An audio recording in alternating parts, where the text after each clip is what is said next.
Are we going to talk a little college football? I think we are. All right. We're not going to be at Notre Dame for a little bit. Yeah, we got 3 weeks. Yep, they start on the road. Right. They start with Louisville. All right. Yep. But we want to go through this. Let's start just with a quick Notre Dame preview because we will be there. They will play New Mexico. Listen, they have a couple home games that seem a little light. They have New Mexico, they have Bowling Green, but their schedule is tough on the road. They do play Georgia, they play at Michigan.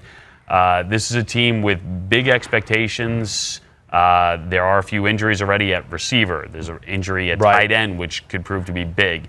But it has no question at quarterback. None. It has an offensive line that should be pretty darn good. Yes. And it has major questions at linebacker, but it has a couple of defensive ends that should strike fear into every quarterback out there. Given the schedule, and given what Notre Dame has going for them, and I think their coaching staff is elite at this point. I think offensively, Chip Long is one of those up-and-coming coordinators who's going to be on the radar for a head coaching job. What do you expect from Notre Dame? I think Notre Dame is going to be a really good football team this year. Like Notre Dame's not falling off. They got it rolling right now. I've been around enough football in my life. I was out there at practice a few weeks ago to go, whoa. I mean, okay, is this team Georgia, Alabama, Clemson? No, they're not quite there on that level, but don't get it messed up. I mean, they're not going to be like run off the field by any of those teams. And I know most people are going to go, oh, well, they lost to Clemson the way they did. All right, Clemson was special last year. They ran Alabama off the field. Yeah, exactly. The game was 9-3, too. I'd like to remind everybody, 9-3 Clemson with 1:58 left in the first half. Yeah. And then they had a corner get hurt. They stupidly, they'll admit, put a corner that they felt was not prepared against one of those Clemson freak receivers, and all of a sudden, they were losing 20-9 or 20-3 at half. So it all turned in such a short period of time. They have good offensive line, like you said. Yeah. That's not going to stop. And that's year in, year out. Yeah, exactly right. So get used to that. They got NFL offensive linemen. Yep. You mentioned the defensive line. There is legit 3 NFL defensive ends. That feels like top-tier SEC. It is. Right there. Yes. When Dalen Hayes is your backup defense end, incredible. You're going, oh, our team's pretty good. He's one of our backups because Julian Okwara is going to be, if he has a good year, he's going to be a first-round draft pick. Yep. I mean, he's a special pass rusher. Khalid Kareem, the other defense end, he's going to be top 64 pick, okay? I'll just throw that out there now. It's very early, but I'm going to throw that out there. So then, you mentioned the linebacker concerns. Yeah, there's a little concern there. They're missing Tavon Coney and our man Drew Tranquill. Yep. But it's production and leadership. Yes, they're missing both. But there is some guys there that Osmar Bilal, okay? Osmar, right? Bilal. Osmir. Yeah, Osmir. I was right the first time. Damn, I choked and I was worried. He is still very capable, knows what he's doing, an incredible athlete in the middle of the field. I'm not so sure at linebacker they're not going to be more athletic, which is the positive I look at. That's one of the things that really jumped out to me. And then Jeremiah Owusu-Koramoah, okay? You like that? That was impressive. Thank you. Thank you. Hold your applause, please. There are a couple names on Notre Dame where if you have to say them quickly. I'm going to be like, hey, that guy, number 6, when we get out there. I'm excited. Yeah, Mike Tirico. Yeah, right.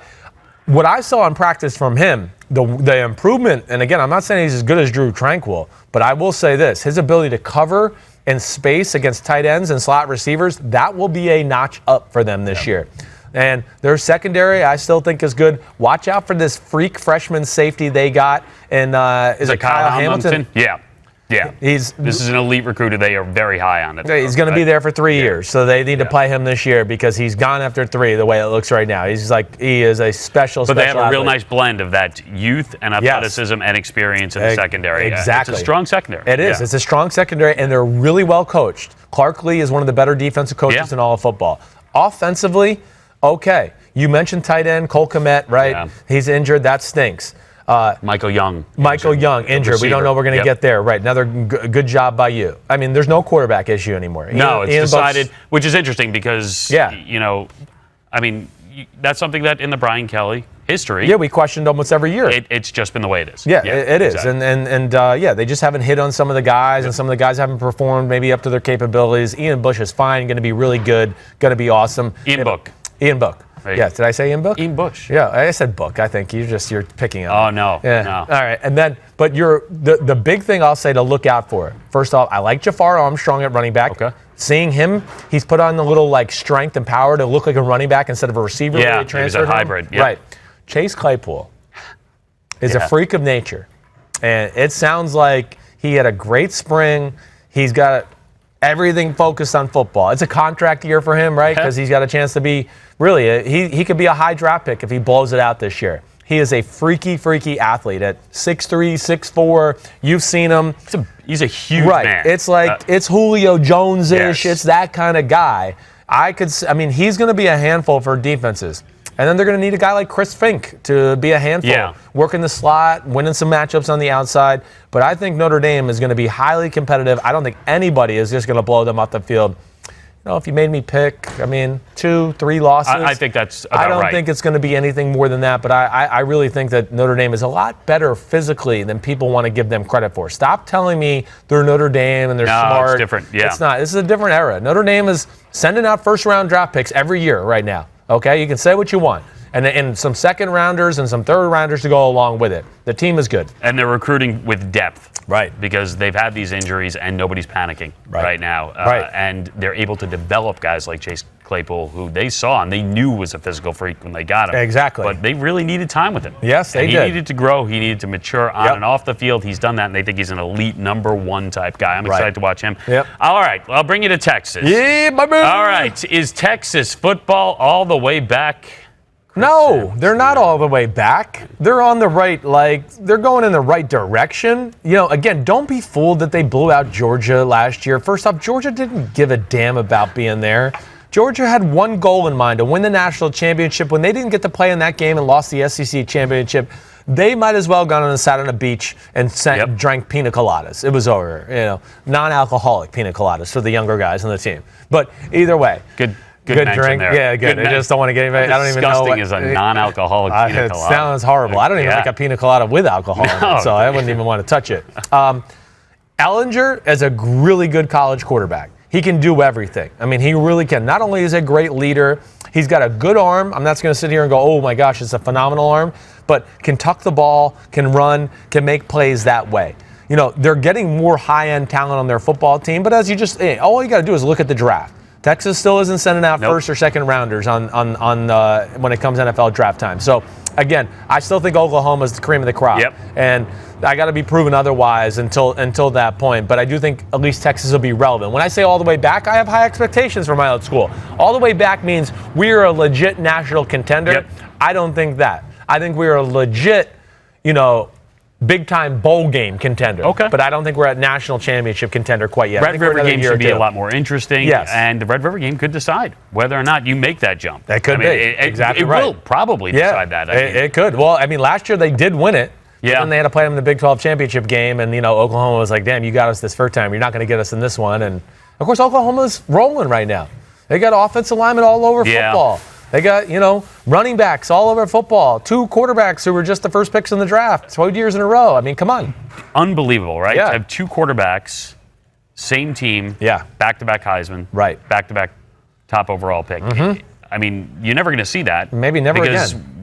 How do you recruit like that? Because you don't recruit with the idea that you're going to have 2 guys. No one's ever going to sit behind another guy. No one's ever going to sign on to be behind that guy.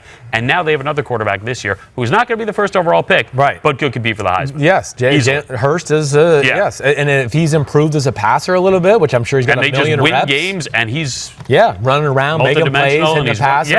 Exactly. And the guy's a winner. Yes, he is. There's no doubt about that. Let's stay with QB prospects because we don't believe he's a big-time QB prospect. He's the example of an unbelievable college quarterback who's a great athlete who we'll see maybe at the NFL level, maybe at the quarterback, maybe a receiver, tight end, who knows? Right. All right, QB prospects for you. I'm not even going to give you the list. I want you to start where you want to start, but start at the top. Right. In terms of the NFL, out of all these guys, is it simple for you? I think 2 stand alone, okay?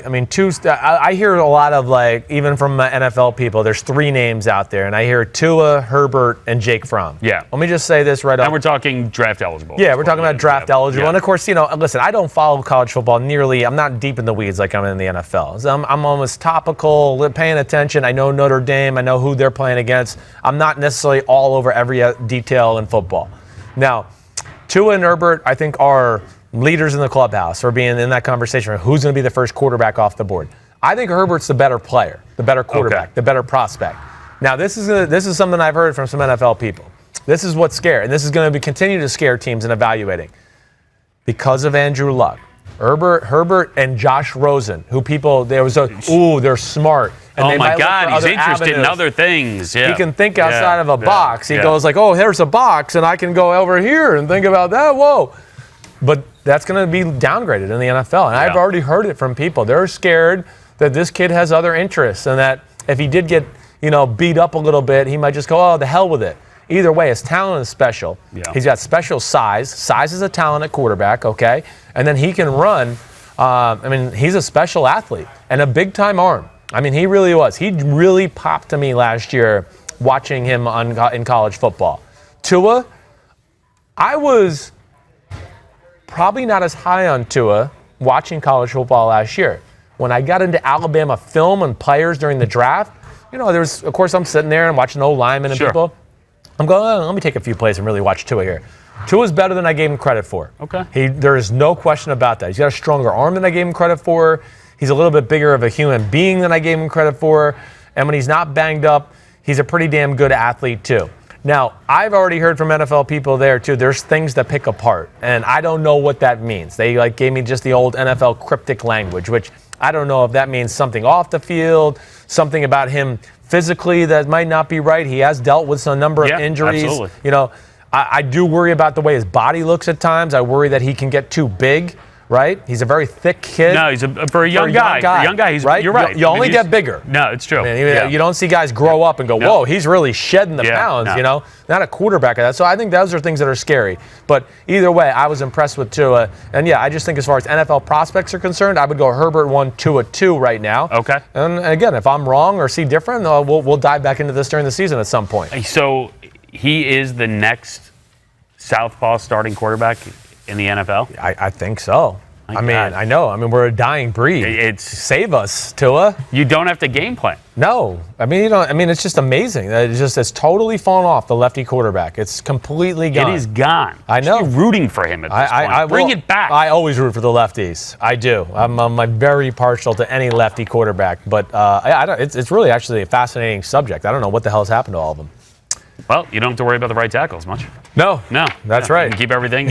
Put the money in your left tackle, figure it out as you go. Right. And don't worry about the blind side on the other side. All right. We're going to do this thing where we pick one college team. Okay. Yep. And now it's changed a little bit. We didn't talk about Fromm. We need to we're just going to hit on it real quick. Okay. So it's funny because we watched Jake Fromm sort of grow up here. Yeah, we did. Okay. We saw his first start. It was at Notre Dame, under the lights. I'd say it was a road game, except for the fact that half the stadium was in Georgia Bulldog here. Yes, they were. They made that a road trip. They did. Yeah, they really did. A road trip home game. And he was poised in that game. But I think the idea was, even then, we didn't know that he would continue at Georgia because they had all these talented players. Now they've transferred. He's still there. Right. How high are you on him as a big-time NFL I don't think as high on him as the public or the media is. Again, I think he's a really fine college football quarterback. He knows how to play. He's been taught well. He's had phenomenal talent around him, right? All of those things. Running backs, NFL offensive linemen, Calvin Ridley, you just go through it. Yeah. He's had some studs around him, right?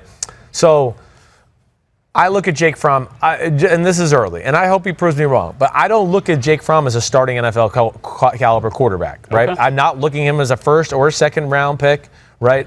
I never looked at him and said, oh, he's as talented as Jared Stidham, who was drafted in the fourth round or anything like that, right?